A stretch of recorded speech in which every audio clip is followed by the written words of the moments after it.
বৈরী আবহাওয়া সত্ত্বেও এবার মেহেরপুরে গ্রীষ্মকালীন শিমের ফলন ভালো হয়েছে।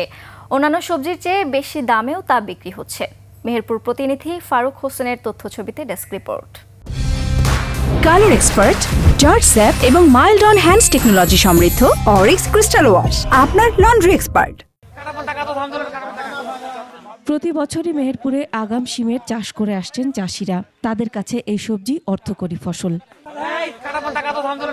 বাজারে প্রতি কেজি শিম ১০০ থেকে ১১৫ টাকা দরে বিক্রি হচ্ছে। বিঘা প্রতি শিম চাষে চাষিদের খরচ হয়েছে ২০,০০০ টাকা। খরচ বাদে লক্ষাধিক টাকা ঘরে আসার আশা করছেন চাষিরা।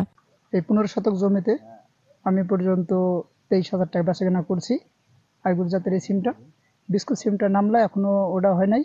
আশা করি এবছরে সিমের দাম ভালো, ফলনও ভালো। আশা করি সামনের বছর, আগামী বছরে আমরা ইনশাল্লাহ আরো বেশি করে সিমের চাষ আবাদ করব। প্রতি বছরের মতো এবছরও মেহেরপুরে গ্রীষ্মকালীন শিম চাষ করছেন চাষিরা। শিম উঠিয়ে বাজারজাত করছেন তারা।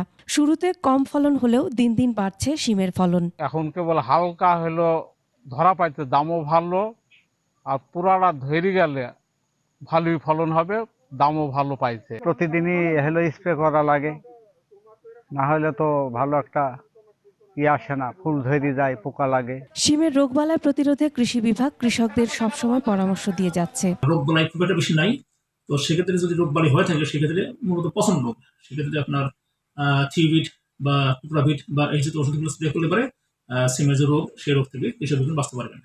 আর কিছু পোকা লাগে, সে পোকা থেকে বাঁচার জন্য সিমের ওই যে পেঁচিয়ে থাকে, সেই পেঁচগুলো খুলে দিতে পারে, পোকার আক্রমণ থেকে রক্ষা পাওয়া যায়। কৃষি বিভাগের হিসাবে এবার জেলায় ৫৭০ হেক্টর জমিতে আগাম শিম চাষ হয়েছে। মাসুম আলিসা, ডেস্ক রিপোর্ট, একুশে টেলিভিশন।